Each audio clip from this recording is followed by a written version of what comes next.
मैंने उस लड़के को ना बोला तो इस वजह से उसने मेरे मुंह पे तेजाब डाल दिया। मैंने उस लड़की को माना करा था, फिर भी मेरे ऊपर उसने तेजाब डाल दिया।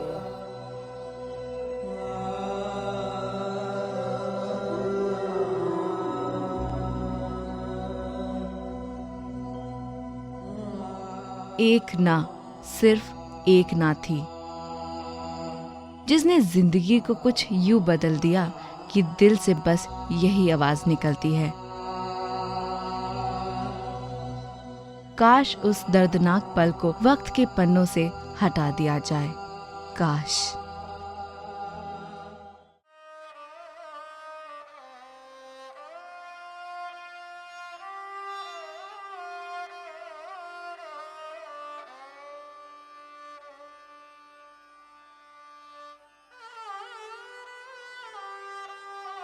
जितना समय हमें बाहर से अर्चना के घर आने में नहीं लगा, उससे भी कम समय में किसी एक सनकी शख्स ने उसकी जिंदगी को बर्बाद कर दिया।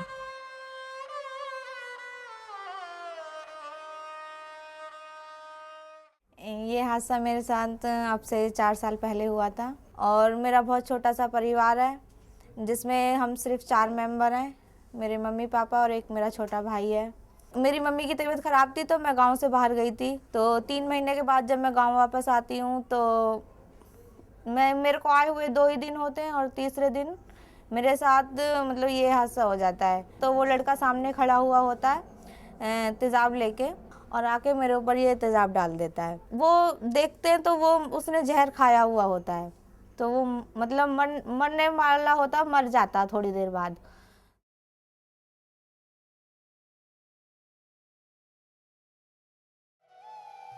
जहां कभी यही आंखें बिना कुछ कहे जमाने वालों से बातें किया करती थीं, आंखें नहीं रही,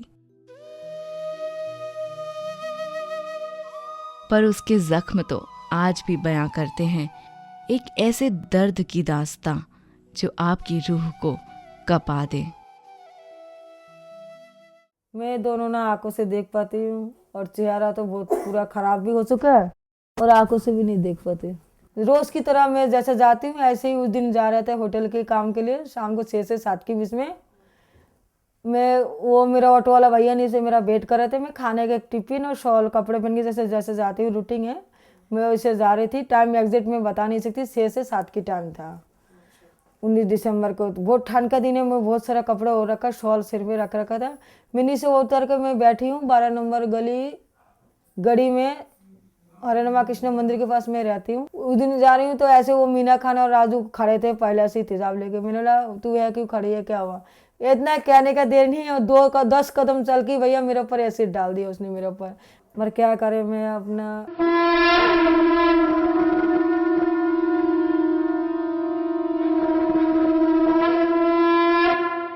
नमो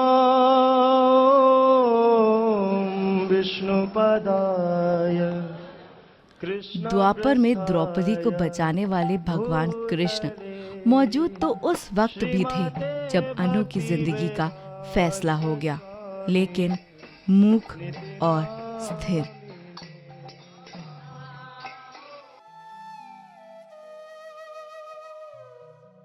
मेरी माँ ने अपनी ज्वेलरी और पापा ने पहले मतलब पापा के पास में पहले कर्ज था, तो पापा मेरी शादी करना चाहते थे।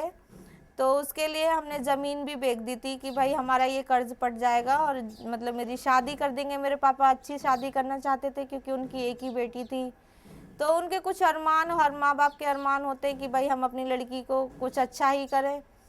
तो हमने ज़मीन भी बेची थी और वो सारा पैसा मेरे ही इलाज में लग गया। 1 साल हमने बहुत ज़्यादा करके बिताए हो।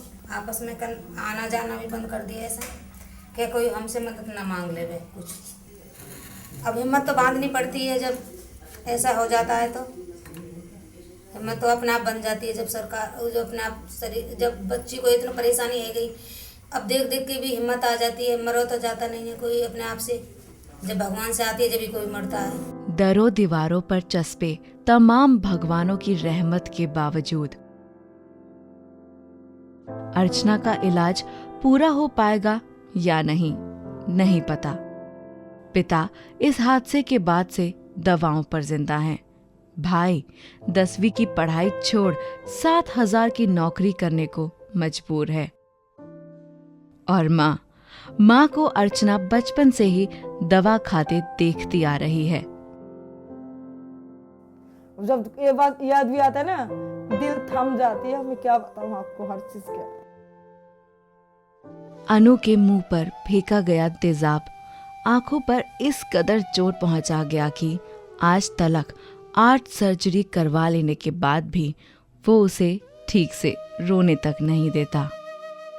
अनु जब यहाँ पे आई थी उस टाइम जो पूरा चेहरे का 2/3 हिस्सा है, ऊपर वाला 2/3 हिस्सा है, वो पूरी तरह से बर्नट आउट था। उसमें सिर्फ एक पहले का किसी ऑपरेशन के द्वारा जो किया गया स्किन लगाया हुआ था, सिर्फ वो स्किन लेयर था। उसके अंदर एच को नाक की शेप नहीं थी, आंखों की कोई शेप नहीं थी, आईब्रोज बिल्कुल भी नहीं थी। फोरहेड से लेके नाक के हिस्से तक पूरा एकदम चेहरा सपाट था। उसमें एसिड बर्न स्पेसिफिकली एक ऐसी इंजरी है जो पूरी फुल थिकनेस बर्न्स करती है। Not only full thickness, sometimes it goes up to the fat and bones. Burns होते हैं एसिड के, जो टाइम के साथ धीरे धीरे एसिड बॉडी के टिश्यूज़ के साथ रिएक्शन करते करते गहरा जख्म देता जाता है। वो उस हादसे से गुजर रही है कि दिमागी तौर से उनको बाहर आने में काफ़ी वक्त लगेगा और कितना अपनी लाइफ को प्रोडक्टिव बना पाएंगी वो कुछ कह नहीं सकते। जो हमारी डिमांड है, जो हमने women and child development ministry को लिखा है, उसमें ये भी है कि जो एसिड अटैक के ऊपर एक बिल आएगा, क्यों ना हम, चूँकि जब हमारे पास एग्जिस्टिंग बिल हैं बांग्लादेश के और पाकिस्तान के, तो क्यों ना हम उनका रेफरेंस देते हुए कि अगर एसिड, क्योंकि बहुत सारे देशों में, यूके में बहुत सारी कंट्रीज़ में आपको लाइसेंस देना है। एसिड की इतनी खुली बिक्री और कहीं नहीं है। ये एक ऐसा वेपन है कि आपको 10 रुपये खर्च करने और किसी की ज़िंदगी ले लेनी है। एक इंटरनेशनल ऑर्गेनाइजेशन है एसिड अटैक सर्वाइवर्स फाउंडेशन, वो ASTI करके है, जो कि यूके में हेडक्वार्टर्ड है, और उसके कुछ ग्रुप्स बन रहे हैं अलग अलग जगह। तो अभी इंडिया में भी एक एसिड अटैक सर्वाइवर्स फाउंडेशन यानी कि ASFI इंडिया वर्जन कोलकाता में कुछ लोगों ने शुरू किया है।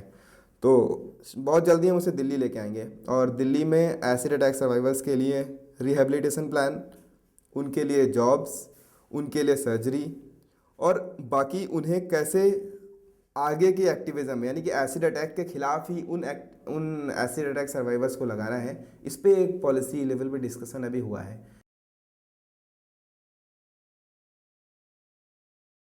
इतना साल से कहता है आज़ाद भारत है। कहाँ आज़ाद की ज़िंदगी है? मैं सरकार से ये पूछना चाहती हूँ, कहाँ आज़ाद की ज़िंदगी है? हमें बताइए। मैं भी एक महिला हूँ, एक लड़की हूँ, तो मैं सवाल पूछना चाहती हूँ सरकार से, कहाँ आज़ाद की ज़िंदगी? मुझे एक बार कोई दिखा दे कहाँ है। हमारे ज़िंदगी का क्या, भविष्य का जिम्मेदार कौन है? सरकार जब बनाता है वो, कोई कोर्ट, कोई थाना, कोई पुलिस, वकील, कि मेरा कसूर क्या है? सोनिया गांधी के पास मैं गई हूँ और शीला दीक्षित के पास मैं गई हूँ, महिला आयोग में मैं गई हूँ, और भूपेंद्र सिंह हुड्डा के पास मैं गई हूँ। मतलब मैं काफ़ी जगह मैं जा चुकी हूँ, लेकिन मुझे कहीं से भी कोई मदद नहीं मिली। जबकि इंडिया, एक अभी रिसेंट सर्वे आया है कि G20 कंट्रीज़ में इंडिया सबसे ख़राब देश है वीमेन राइट्स के मामले में, और दुनिया भर के देशों में चौथे नंबर पे आता है, चौथे सबसे बुरे देशों में आता है, जहाँ पे इंडिया की सबसे बुरी हालत है। तो एक देश जो डेमोक्रेटिक है, जहाँ पे महिलाओं की स्थिति बदतर है, वहाँ पर महिलाओं का मुद्दा कभी चुनाव का मुद्दा नहीं बनता है। ये दुखद है। हमने जो अपनी रिकमेंडेशंस भेजी हैं एसिड थ्रोइंग पे, वो रिकमेंडेशंस भेजी हैं कि इसका अगर थोड़ा बहुत एसिड थ्रो किया तो 7 ईयर्स की सज़ा होनी चाहिए। जो बहुत ज़्यादा जिनको एसिड से जला दिया जाता है, मैं समझती हूँ कम से कम उनको 25 लाख रुपया मिले, ताकि वो अपना इलाज भी करा सकें और अपने रहने की व्यवस्था भी करा सकें। मैं ये चाहती हूँ उनको फांसी हो, नहीं तो अपना निकाल के आंखें मुझे लगा के ठीक कर दे, जैसे तैसे हो दे, नहीं तो मुझसे तेजाब डाला ले, जैसा हुआ ऐसा करा ले। दोनों भाई बहन कि जो चीज़ मेरे साथ हो, समाज में किसी और भाई बहन, किसी गरीब हो चाहे अमीर हो, उससे कोई फ़र्क नहीं पड़ता है। इंसान तो इंसान है और इंसानियत भी इंसानियत होती है। मैं सोचती हूँ जो मेरे साथ हुआ किसी और के साथ ना हो। ये एसिड फेंक करके उसकी पूरी ज़िंदगी को तबाह कर दिया गया है, आंखें तक चली गई हैं, और इसमें सिर्फ 5 साल की सज़ा देना बहुत ही इनह्यूमन है, और सिर्फ 2 लाख का कंपनसेशन देना, जिसमें से सिर्फ 1,60,000 रुपया इनको मिला है। इतने कम से क्या हो सकता है? 8 साल पहले ये घटना घटी है, और पैसे अब मिले हैं साल डेढ़ साल पहले। तो ऐसी व्यवस्था होनी चाहिए इस कानून में कि जब घटना घटती है जिस दिन, उसी दिन पूरा कंपनसेशन इन्हें मिलना चाहिए, पूरा इलाज मुफ्त इनका होना चाहिए, सरकार के पैसे पर होना चाहिए। केस तो जब डिसाइड होगा तब होता रहेगा, एक्यूज जब पकड़ा जाएगा तब पकड़ा जाएगा। इस केस में तो मैंने ये भी देखा है जजमेंट में कि लोअर कोर्ट के जज साहब कहते हैं कि मैं देखता हूँ कि ये जो एक्यूज्ड है वो 2 बच्चों का बाप है, शादीशुदा है, बूढ़े माँ बाप की देखभाल करने वाला कोई नहीं है, इसका ये पहला अपराध है और इसलिए 5 साल सजा देते हैं। तो सारी की सारी सहानुभूति कोर्ट की एक्यूज्ड की तरफ है, विक्टिम की तरफ नहीं है। ये कितनी बुरी बात है।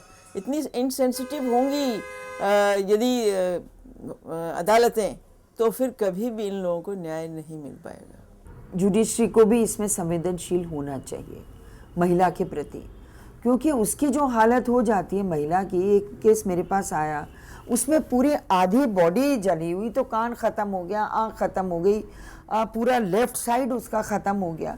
तो ऐसे केसेस में महिला का सर्वाइवल बड़ा मुश्किल हो जाता है।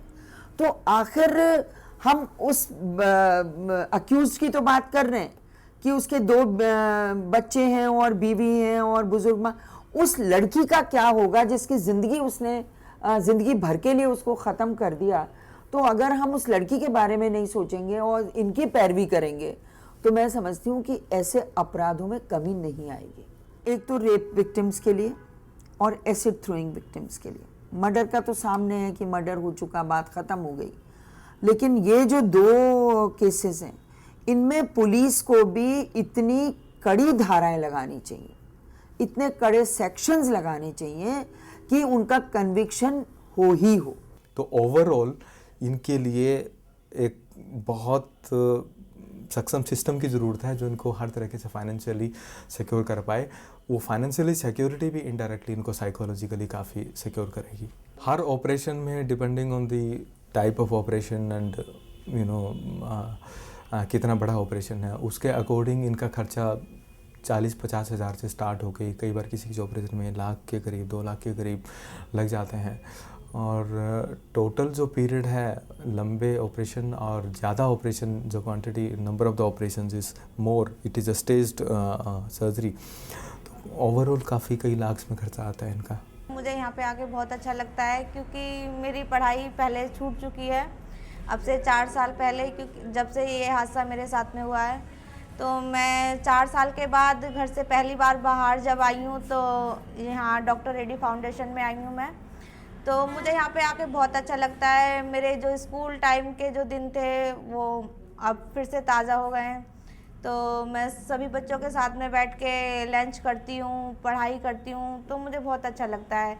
मुझे लगता है कि मेरे साथ ये जो हादसा हुआ है वो हुआ ही नहीं है। यहाँ पे आके मुझे ऐसा फील होता है। मेरे जो टीचर हैं सभी बहुत अच्छे से समझाते हैं और बहुत अच्छे से पढ़ाते हैं। मैम तो बिल्कुल मैम की तरह मतलब फीलिंग नहीं, मतलब ये एहसास नहीं होने देती हैं कभी भी कि मैं एक मैडम हूँ, और वो बिल्कुल ऐसे मुझे प्यार करती हैं जैसे कि मेरी बड़ी बहन हो। मेरे अंदर एक मन में एक उत्साह है कि मैं जीऊँ। तो मैं मानती हूँ कि जब भगवान ने हमें ये अनमोल जीवन दिया है तो क्यों हम इसे व्यर्थ गंवाएं, क्यों हम इसे रो के गंवाएं, क्यों ना इसे हम हंस के गुजारें। ना जाने ये ज़िंदगी के पल कितने दिन के हैं, क्योंकि इस सांस का तो कोई भरोसा नहीं है कि ये कब निकल जाए और कब हमारे साथ क्या हो जाए।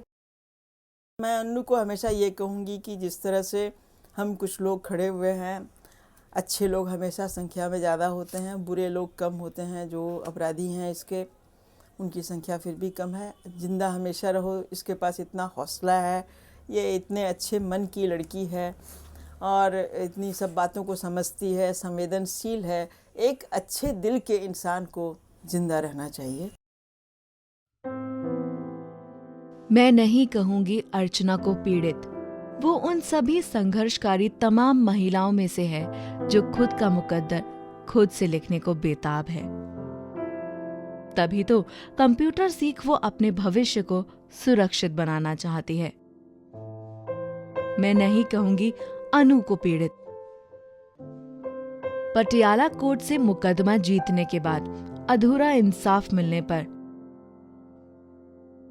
हाई कोर्ट में न्याय की मांग के लिए याचिका दायर कर वो भी तैयार है संघर्ष के इस दौर में संघर्ष तब तक जारी रखने को जब तक कि उसे यकीन नहीं हो जाता कि हाँ, मैं हारी नहीं, मैं जीती हूं।